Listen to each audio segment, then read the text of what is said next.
जी प्यार से कहना धर्मकार जी। प्रेमा ने बोला धर्मकार जी। आज महाराष्ट्र के ये संत समागम के पहले दिन 26 को जो ये टेलीकास्ट, तो दातार ने ये इस रूप में कि अगर एक फिजिकल अटेंडेंस नहीं हो पाई ड्यू टू द नॉर्म्स, तो ये रिकॉर्डिंग रूप में ही चाहे हर एक तक आज जितने भी हमने भाव हर एक के सुने, चाहे भाषा जो भी रही हो, चाहे एक जरिया वो, चाहे स्पीच रूप, गीत रूप, कविता रूप, जिसका भी एक मीडियम बनाकर जो भाव पहुंचाया हर एक ने, तो वो भाव यही कि इस परमात्मा को चाहे किसी भी नाम से संबोधित कर लें, वो इस कण कण में रहता है और कैसे इस निराकार से हम आए हैं, इसी का अंश है। और यही फिर एक हमारी ह्यूमन बॉडीज में जो हमारी इस समय आत्मा है, वो भी इस निरंकार का ही अंश है। तो कैसे हमें अपने आप को जानना है, किस तरह जाने अपने आप को, वो तभी पॉसिबल है जब परमात्मा को जान लें, जब इसका एक ब्रह्म ज्ञान अपने से हम इसकी रूबरू कैसे होए, वो इस ब्रह्म ज्ञान द्वारा होता है। तो कैसे एक जहाँ भाव स्थिरता का, कि हर एक ने ही यही समझाया आज भी कि अपने मन को कैसे हम स्थिर कर सकते हैं, वो इसी परमात्मा से जुड़कर, और इसी स्थिरता के साथ हम अगर चाहे ये भी देखें कि साथ साथ और क्या होता है। अगर हम बात करते हैं स्थिर, स्टिलनेस, कामनेस, कंपोजर, तो एक सटी भी साथ ही एक उसी के अंदर एक होल का पार्ट अगर बात करें तो कैसे ये संतुष्टि को अपने जीवन में हम लाएं। कि कभी अगर ये भी देखा जाता है कि हालात ऐसे हो जाते हैं कि एक हम बोलते हैं कि हमने चाहा तो था ये हो जाए वो हो जाए, फिर बहुत चीज़ें ट्राई करी, वो नहीं हो पाया, और उसके बाद जब अगर नहीं हो पा रहा तो हमने वी हैव गिवन अप और हम संतुष्ट हो गए। तो इसको भी हम संतुष्टि नहीं कह सकते, क्योंकि ये बाय फोर्स कुछ हुआ है। अगर ये स्थिर रूप में एक सहजता के साथ ही का होना पॉसिबल है कि कैसे हम अगर सब कुछ ट्राई करने से पहले ही ये मान लें कि इस चीज़ का चलाने वाला तो ये परमात्मा है, ये कार्य अगर संभव होगा तो भी परमात्मा के हुक्म में संभव होगा, वरना इसमें चाहे हम कितना भी अपना जोर लगा लें, वो संभव होने वाला एक हो ही नहीं सकता। तो कैसे एक इसके ही साथ मेहनत अपनी जारी रखते हुए, मानते हुए कि अगर इसमें हम नहीं चाहे, हमारे अकॉर्डिंग नहीं होगा,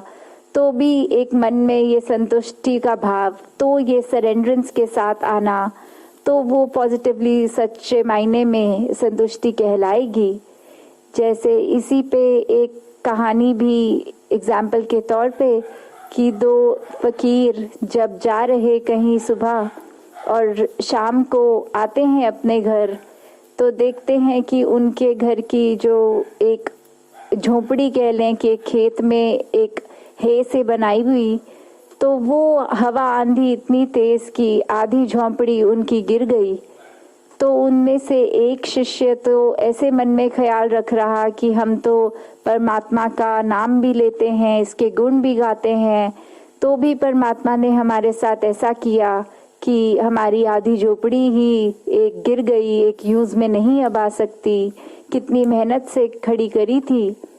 और वहीं उसी के घर में रहने वाला दूसरा फकीर उसको इस तरह देख रहा है कि परमात्मा तूने आधी झोपड़ी तो संभाल ली कि हम इस आंधी के भी आराम से दोनों एक कहीं सर रख सकते हैं, ऊपर हमें एक कवर्ड रूफ मिल गई। तो कैसे ऐसे ही जब रात्रि की ओर समय बीतता है, वो एक फकीर तो मन में इतना सेटिस्फाइड, ये संतुष्ट भाव से रात को उसकी नींद भी लग गई, और वहीं दूसरा अभी क्रिब ही कर रहा है, अभी ये कंप्लेन्स ही नहीं खत्म हो रही कि कैसे आज इस हालत में सोना पड़ेगा रात को। तो कैसे फिर सुबह के अराउंड 4 बजे जब उनकी नींद खुलती है, एक दिन शुरू होता है, तो देखते हैं कि जहाँ से लेटे थे आंख खोलते ही चांद बहुत खूबसूरती से दिख रहा है। तो वहीं उस संतुष्ट जो फकीर था उसके मन में आया कि परमात्मा, ये इतनी तेरी क्रिएशन इतनी सुंदर, हो सकता है एक हमें चांद ही तूने दिखाना हो जिसके लिए एक ऐसी रचना रच दी कि हमारी आधी झोपड़ी भी ये गिर गई और हम इतने सीनिक व्यू से जो दूर थे तूने हमें इसको भी देखने का मौका बख्शा। तो कैसे भन के भाव की बात होती है, जहाँ एक ही स्थिति में एक को नींद ना लगना और नेगेटिव भाव आने, वहीं दूसरे ने पहले ही अपने आप को समर्पित किया हुआ एक इतना संतुष्ट कि कैसे कुछ भी हो रहा है उसका ये शुक्राना भाव इस परमात्मा से, ये स्थिर मन, ये काम एंड कंपोज्ड, ये बिल्कुल रचा हुआ इसके रंग में ऐसे ही संतुष्ट होकर जब जीवन बिताते हैं, तो कैसे फिर बात वही है कि हालातों ने तो आते ही रहना है, पर हम अपने मन को कैसे मोड़ें। ये उथल पुथल होती रहती है, पर सिर्फ और सिर्फ परमात्मा के आसरा जब तक हम लेंगे और पता है कि चीज़ों हाँ आज सुखदाई है तो कल वो परिवर्तन आएगा, वो चेंज भी होंगी। तो अगर हम अपने मूड को उसी बेस पे रखेंगे कि अगर अनुसार चीज़ें हैं तो ही अच्छी हैं, तो कभी भी हम स्थिर नहीं हो पाएंगे। ये परमात्मा को याद रखना हमेशा हर स्थिति में ही स्थिरता एक देता है। वहीं हम अगर ये भी देखें कि बात होती है जब परमात्मा की, तो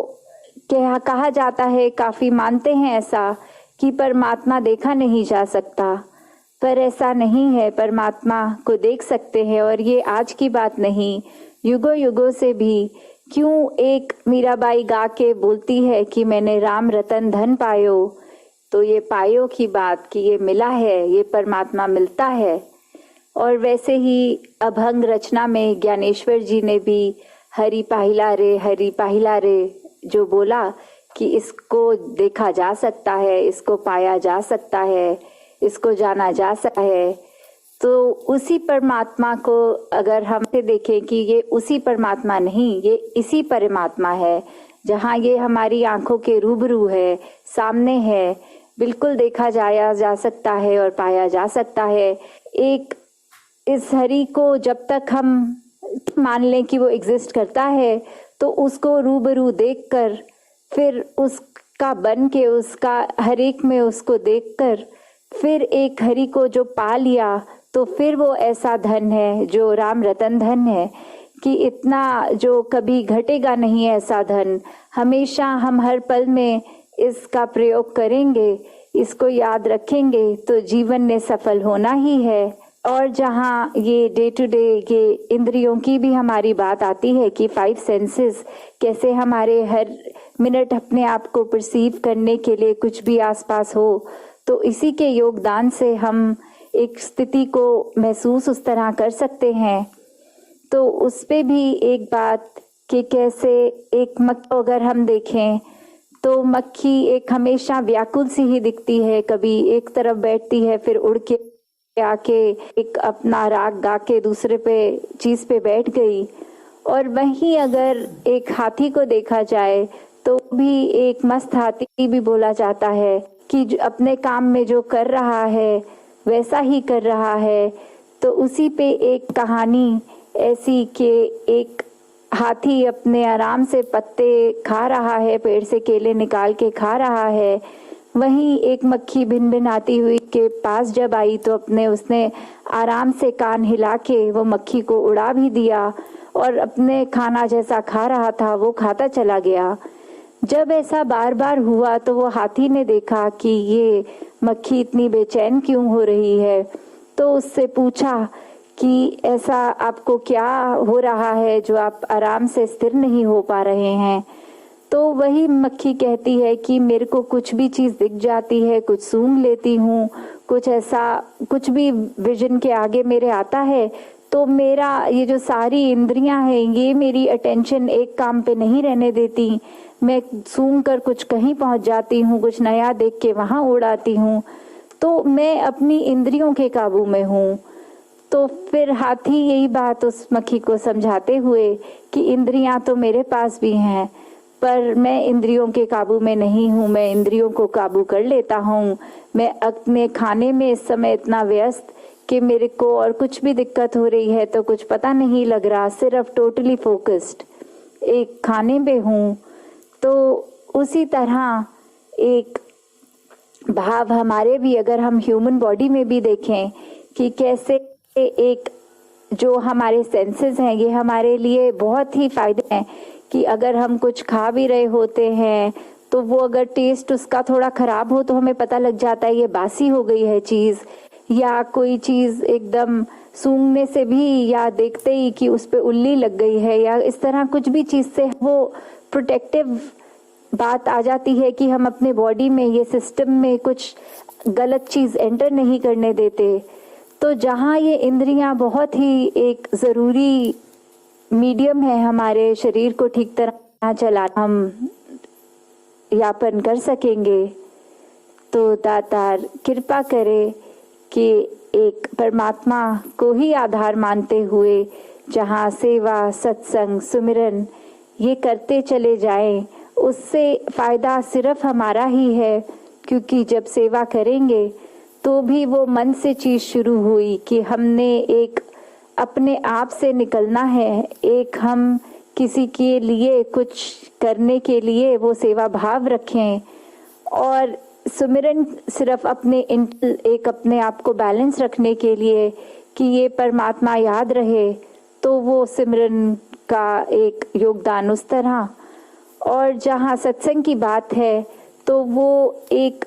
सत्संग जब हम जाते हैं तो ये लाइक माइंडेडनेस जो बात आती है कि सभी पॉजिटिव होंगे और सभी इसी परमात्मा की बात करेंगे और उनकी ज़िंदगी भी हम देख सकते हैं, शिक्षा ले सकते हैं, तो कैसे हमारा खुद का विश्वास और पक्का होता जाता है। तो एक दूसरे से ही सीखकर इस परमात्मा को याद रखकर अपने जीवन को हर एक आगे से आगे बढ़ाता जाए। तो यही एक अरदास परमात्मा से कि भक्ति हर एक के जीवन में आए, हर कोई एक भक्ति के मार्ग पर ही चलता रहे और कैसे अपने आप से उठ के पूरी ह्यूमैनिटी के लिए ही एक अपने आप को वरदान रूप रखे, हर एक के लिए अपने आप को बिल्कुल अर्पण उस तरह करें कि अहंकार ना हो, ये बिल्कुल मन एक समर्पित भाव रूप से अपने आप को अर्पित रखकर मन को ही हर एक के लिए अपने आप हमेशा 24/7 ये एक योगदान रूप हो सके।